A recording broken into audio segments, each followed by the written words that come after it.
একজন ট্রেনের ইঞ্জিন, একজন বগি। দিনহাটায় এসআইআর হিয়ারিংয়ের আতঙ্কে কাজ ছেড়ে নাগরিকত্ব বাঁচানোর লড়াই অন্ধ দম্পতির।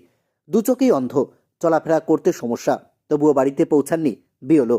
এসআইআর এর হিয়ারিং নোটিশ হাতে তুলে দিয়ে ডেকেছেন বিডিও অফিসে।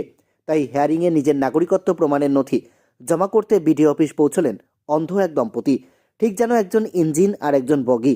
সামনের স্বামী আর তার হাত থেকে পেছনের দিকে বাড়ানো লাঠি ধরে চলেছেন স্ত্রী।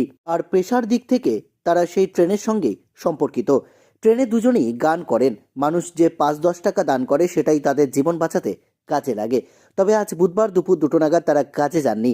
সোজা নিজের নাগরিকত্ব হারানোর ভয়ে চলে এসেছেন বিডিও অফিসে। উল্লেখ্য, এসআইআর এর হিয়ারিং পর্ব শুরু হবার পর এমন একাধিক অমানবিক চিত্র বিভিন্ন জায়গা থেকে উঠে আসছে। আর আজ অনেকটা একই রকম কিন্তু অনেকটাই আলাদা এক চিত্র ধরা পড়ল দিনহাটা ১ নম্বর বিডিও অফিসে। দিনহাটার বড়নাচিনা এলাকায় বাড়ি এই অন্ধ দম্পতির। স্বামী স্ত্রী দুজনেই পুরোপুরিভাবেই চোখে দেখেন না। এসআইআর এর হিয়ারিংয়ের আতঙ্কে মানুষের সাহায্য নিয়ে কোনো রকমে পৌঁছে গেছেন দিনহাটা ১ নম্বর বিডিও অফিসে। পেশার দিক থেকে তারা দুজনেই দিনহাটা শিলিগুড়িগামী ট্রেনে গান করে অর্থ উপার্জন করেন এবং তা দিয়েই সংসার চালান। আজ কাজে না গিয়ে নির্বাচন কমিশনের ডাকে এসআইআর এর হিয়ারিং পর্বে নিজের নথি জমা করতে উপস্থিত হয়েছেন এই অন্ধ দম্পতি বাবলু রায় ও সাবিত্রী রায়। সাবিত্রী রায় জানান, আমার স্বামীর ২০০২ এর ভোটার লিস্টে নাম না আসায় আমরা এখানে হিয়ারিংয়ে উপস্থিত হয়েছি। যদিও তারা এখানকার স্থানীয় বাসিন্দা এবং যথারীতি ভোট দিয়ে আসছেন বলে দাবি তাদের।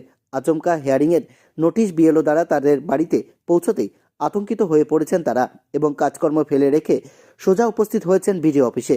অন্যদিকে বিএলও তাদের বাড়িতে না গিয়ে এখানে ডেকে পাঠিয়েছেন বলে অভিযোগ করেছেন বাবলু রায়। যে আপনার বাড়ি কোথায় বা তোমার বাবা মা কবে মারা গেছে?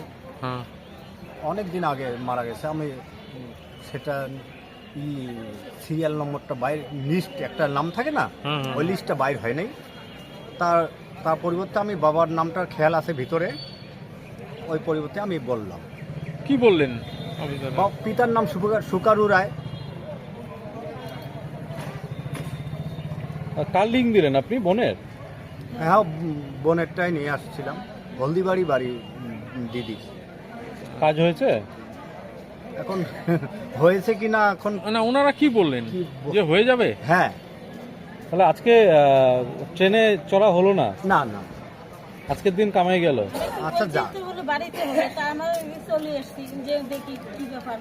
বাড়িতে তো যাওয়ার কথা ছিল, তারা এদিক আসছি তো এদিন না দেখি তো কি এটার কি এখন বোনের ইয়ে দিয়ে তো করছি, দেখি হবে কি না তো দেখি। এমনি বিএলও বলেনি যে বাড়িতে গিয়ে করব? হ্যাঁ, বাড়িতে বলছে কিন্তু তাও আমরা চলে এসছি না, দেখি ভিডিওতে যাই দেখি কি সমস্যা এখন।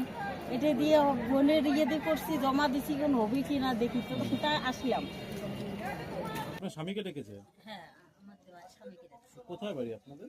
এই যে বড়নাচি নিয়ে। কি করেন আপনারা? কি আর করবো, ওই যে আমরা তো ওই গিয়ে ট্রেনে গান বাজে না। আপনারা দুজনেই অন্ধ? হ্যাঁ। আপনাদের চলাফেরাতে সাহায্য কে করে? সাহায্য আমরা তো এই যে চলছি এভাবে, তোমার গুলোর আর কি সহযোগী আশীর্বাদে আর কি এইভাবে চলছি আর কি। কি নাম আপনার? আমার নাম সাবিত্রী আর এই বাবলু রায়।